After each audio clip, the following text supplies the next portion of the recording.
दोस्तों स्वागत है आपका मेरे YouTube चैनल इंग्लिश बाबू पर। और आज मैं फिर हाजिर हूँ आपके साथ एक नई स्टोरी लेकर। और दोस्तों आज जो स्टोरी मैं आपके लिए लेकर आया हूँ एक शॉर्ट मॉरल स्टोरी है। बहुत ही प्यारी मज़ेदार अच्छी कहानी है। कहानी सुनने में आपको मज़ा आएगा।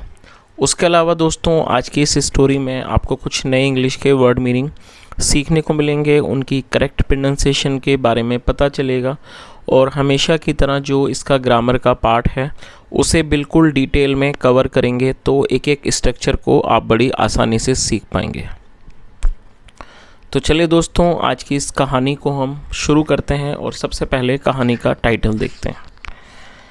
कहानी का टाइटल है द ड्रीमर ऑफ कोंकण। क्या मतलब हुआ दोस्तों? ड्रीम का मतलब होता है सपना या फिर सपना देखना, और सपना देखने वाले को ड्रीमर कहा जाता है, जो कि एक नाउन है। तो क्या अर्थ हुआ?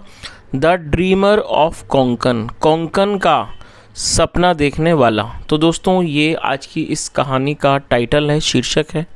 और अब मैं इसे पढ़ना शुरू करता हूँ। आप लोगों से रिक्वेस्ट है कि आप कहानी को बिल्कुल ध्यान से सुने। यदि आज की कहानी में आपको कोई भी नया शब्द या फिर नया स्ट्रक्चर मिले तो आप उसको नोट करें, और यदि कहानी पसंद आए तो लाइक भी ज़रूर करें। तो चलिए इसको शुरू करते हैं। वंस देयर लिव्ड आ ब्राह्मण इन आ विलेज कॉल्ड कोंकण। क्या मतलब हुआ दोस्तों? ये जो वाक्य है ये एक पास्ट इंडेफिनिट का अफर्मेटिव वाक्य है। और जब हम पास्ट इंडेफिनिट में कोई भी अफर्मेटिव का वाक्य बनाते हैं तो वहाँ वर्ब की सेकंड फॉर्म का यूज़ किया जाता है। लिव का मतलब होता है रहना, किसी स्थान पर निवास करना, और ये सेकंड फॉर्म है लिव्ड। वंस एक बार, देयर लिव्ड अ ब्राह्मण इन अ विलेज, एक गाँव में एक ब्राह्मण रहता था, कॉल्ड कोंकण, कोंकण नामक। तो इस तरह से पूरी लाइन का क्या अर्थ निकला? वंस देयर लिव्ड अ ब्राह्मण इन अ विलेज कॉल्ड कोंकण। एक बार एक कोंकण नामक गांव में एक ब्राह्मण रहता था। हिज नेम वॉज मुंगेरी लाल। और दोस्तों ये जो वाक्य है ये एक सिंपल पास्ट का वाक्य है। सिंपल पास्ट का मतलब होता है जब हम पास्ट में कोई ऐसा वाक्य बनाते हैं जहां पर वॉज या फिर वर्ब का इस्तेमाल हेल्पिंग वर्ब के रूप में किया जाता है, साथ में नाउन या एडजेक्टिव को लेकर वाक्य बनाया जाता है। और दोस्तों जब हम सिंपल पास्ट में या फिर सिंपल प्रेजेंट में कोई भी वाक्य बनाते हैं तो ऐसे वाक्यों में कभी भी वर्ब का प्रयोग नहीं किया जाता है। तो इस तरह के जो वाक्य हैं उनको नो एक्शन सेंटेंस भी कहा जाता है। हिज मतलब होता है उसका। His name was Mungeri Lal, उसका नाम मुंगेरी लाल था। One day as he was coming back after begging he found a pot of flower left at the side of the road. क्या अर्थ हुआ? वन डे मतलब एक दिन। As he was coming back after begging. दोस्तों ये जो वाक्य है ये एक पास्ट कॉन्टिन्यूस का सेंटेंस है। पास्ट कॉन्टिन्यूस का मतलब होता है जब हम पास्ट में कोई ऐसा वाक्य बनाते हैं जहां रहा था रहती जैसे शब्द आते हैं, ऐसे वाक्यों में वॉज या फिर वर्ब का इस्तेमाल हेल्पिंग वर्ब के रूप में किया जाता है, साथ में वर्ब की फोर्थ फॉर्म लगाई जाती है। वर्ब की फोर्थ फॉर्म का मतलब होता है आईएनजी फॉर्म, जैसा यहाँ देख सकते हैं कमिंग। और यहाँ पर वॉज का इस्तेमाल किया गया क्योंकि यदि सब्जेक्ट सिंगुलर हो तो उसमें वॉज का यूज़ किया जाता है। और दोस्तों बैग का मतलब होता है भीख मांगना, और ये फोर्थ फॉर्म में बैगिंग। वन डे एक दिन, as he was coming back after begging, जब वह बैगिंग मतलब कि भीख मांगकर वापस आ रहा था। ही फाउंड अ पॉट, और उसको दोस्तों ये पास्ट का वाक्य है, पास्ट इंडेफिनिट का, जहाँ सेकंड फॉर्म लगाई गई है। फाइंड मतलब मिलना, प्राप्त होना, second form found. He found उसे मिला, अ पॉट एक बर्तन मिला, ऑफ फ्लोर। पॉट का मतलब होता है कोई हांडी या कोई बर्तन, फ्लोर मतलब आटा, उसे एक आटे का बर्तन मिला। लेफ्ट पड़ा हुआ, eight the side of the road सड़क के एक तरफ। तो इस तरह से पूरी लाइन का क्या अर्थ निकला कि एक दिन जब वह भीख मांगकर वापस आ रहा था उसे सड़क के एक तरफ आटे का पॉट मिला, आटे का मतलब बर्तन मिला। He happily took it and came back home. दोस्तों ये भी पास्ट इंडेफिनिट का वाक्य है जहाँ पे सेकंड फॉर्म लगाई जाती है। टेक मतलब लेना, second form took. He happily took it, उसने खुशी खुशी उसको ले लिया। एंड केम बैक होम, और वो घर वापस आ गया। चलिए आगे देखिए। He hung it up near the bed. दोस्तों ये हैंग की सेकंड फॉर्म है और ये पास्ट इंडेफिनिट का ही वाक्य है जहाँ पे सेकंड फॉर्म लगाई गई है। हैंग मतलब टांगना। He hung it up near the bed, उसने उसे बेड के अपना मतलब जो उसका बेड था उसके पास उसने उसको टांग दिया।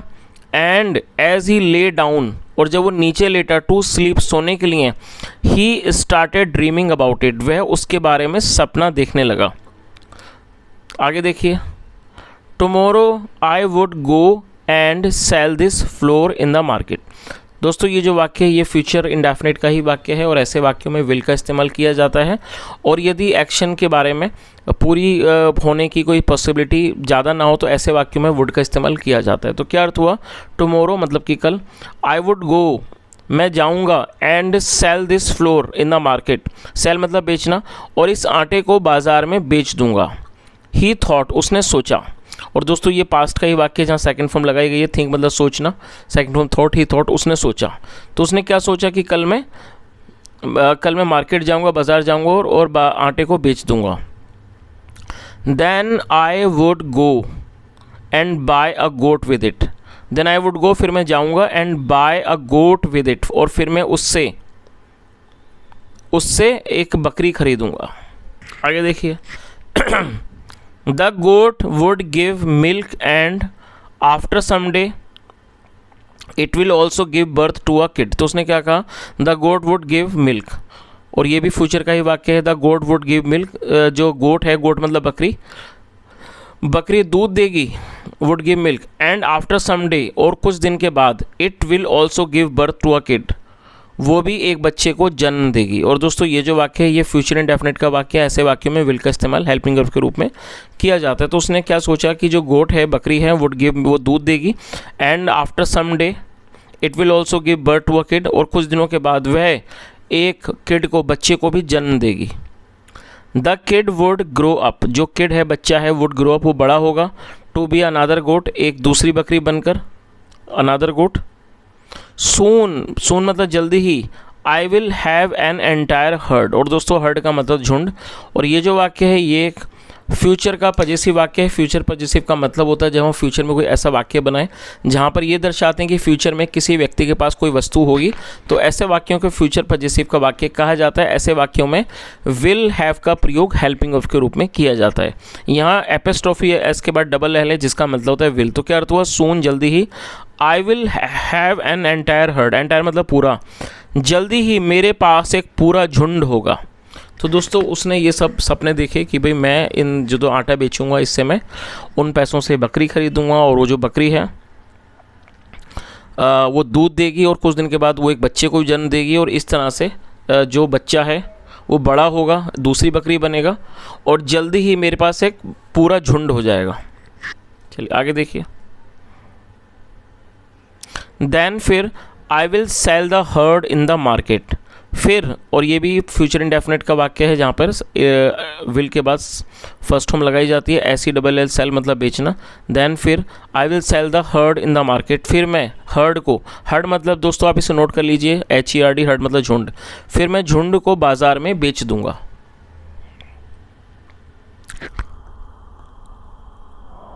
आफ्टर सम डेज, कुछ दिनों के बाद, I would buy myself a herd of cows. तो उसने क्या कहा, I would buy myself a herd of cows, cows मतलब होता है गाय, हर्ड ऑफ काउज मतलब गायों का झुंड, आई would buy my self heard of cows. तो उसने क्या सोचा कि कुछ दिनों के बाद मैं अपने लिए गायों का एक झुंड खरीदूंगा, विद द मनी पैसों से, दे टू विल फ्लोरिश, फ्लोरिश का मतलब होता है तरक्की करना, उन्नति करना, और दोस्तों दे का मतलब होता है वे या फिर वे लोग। जब सब्जेक्ट में एक से ज़्यादा लोग होते हैं तो दे का यूज़ किया जाता है जो कि एक प्लूरल नाउन है।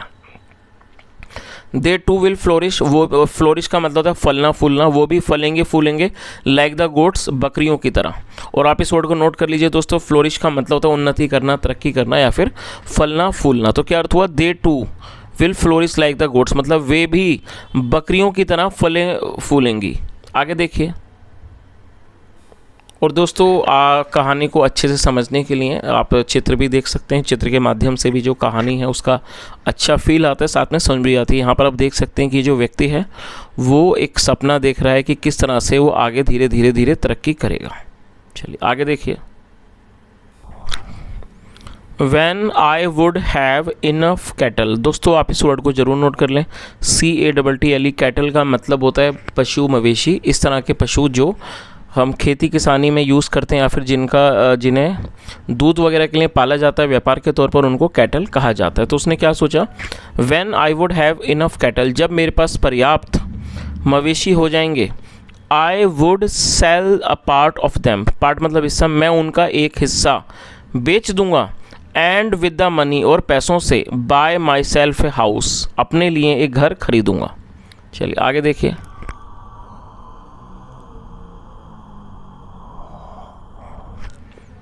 One day I would be the richest man in the village. और दोस्तों ये जो रिचेस्ट है, ये रिच का थर्ड सुपरलेटिव डिग्री है। रिच मतलब अमीर, रिचेस्ट उससे अमीर, और रिचेस्ट मतलब सबसे अमीर। तो आप इसको नोट कर लीजिए, रिचेस्ट का मतलब होता है सबसे अमीर, जो कि एक एडजेक्टिव है। वन डे मतलब कि एक दिन, I would be the richest man in the village, एक दिन मैं गांव में सबसे अमीर आदमी होऊंगा।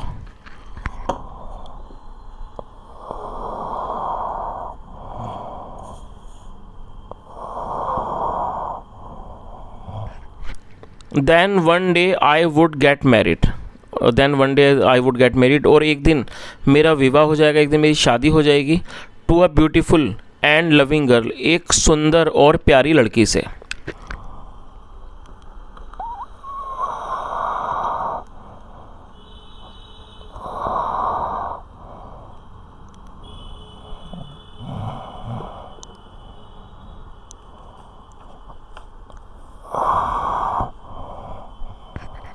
But it is not as if I would run around my wife. तो उसने क्या होगा, but it is not as if I would run around my wife, लेकिन ऐसा नहीं होगा कि मैं अपनी पत्नी के आसपास घूमूंगा। I would even beat her like this, मैं उसकी पिटाई भी करूंगा।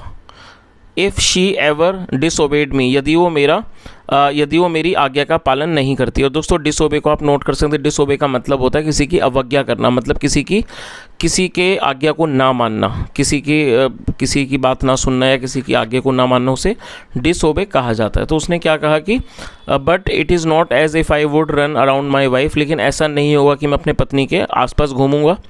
आई would even beat her like this if she ever डिसओबेड me, और यदि वो कभी मेरी आज्ञा का पालन नहीं करती है, मैं उसकी पिटाई भी करूंगा।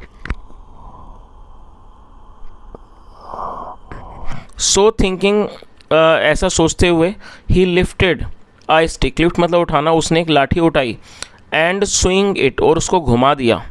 The stick hit the pot, जो स्टिक थी मतलब स्टिक मतलब जो लाठी थी, हिट द पॉट, वो उस पॉट को, बर्तन को लगी, एंड इट ब्रोक, और वो टूट गया, spilling the floor all over him, इस मतलब बिखेरना, मतलब उसके ऊपर पूरी तरह से आटे को बिखेरते हुए वो टूट गया, जो पॉट था वो टूट गया। आगे देखिए, ही वॉज शॉक्ड, वो हैरान हो गया, at what he had done, कि जो उसने किया था उस बात पर वो हैरान हो गया। आगे देखिए, he had destroyed all his wonderful dreams. और दोस्तों यहाँ पे हैड के साथ थर्ड फॉर्म का यूज़ किया गया। ये पास्ट परफेक्ट का वाक्य है। पास्ट परफेक्ट मतलब पास में किसी क्रिया का पूरा होना, पाया जाना। डिस्ट्रॉय का मतलब होता है कि चीज़ को नष्ट कर देना। थर्ड फॉर्म में डिस्ट्रॉयड। तो क्या अर्थ हुआ, he had destroyed all his wonderful dreams, उसने अपने सारे अद्भुत सपनों का विनाश कर दिया था। चलिए दोस्तों, अब इस कहानी का जो मॉरल है वो भी एक बार देख लेते हैं। क्या मॉरल है, don't count your chickens before they hatch. क्या अर्थ हुआ, don't count your chickens before they hatch. दोस्तों ये एक तरह का इडियम है जिसे हम मुहावरा कहते हैं, जिसका मतलब ये हुआ कि परिणाम आने से पहले उस चीज़ पर उत्सव मत मनाओ। तो दोस्तों ये आज की एक छोटी सी कहानी थी। यदि आपको आज की कहानी अच्छी लगी हो, मेरा पढ़ाने का प्रयास भी आपको अच्छा लगा हो, तो आपसे रिक्वेस्ट है आप इस वीडियो को लाइक करें, शेयर करें, चैनल को ज़रूर सब्सक्राइब करें। यदि आपका कोई सुझाव हो तो कमेंट में ज़रूर बताएं। यहाँ तक सुनने के लिए thank you so much. Have a nice day and bye.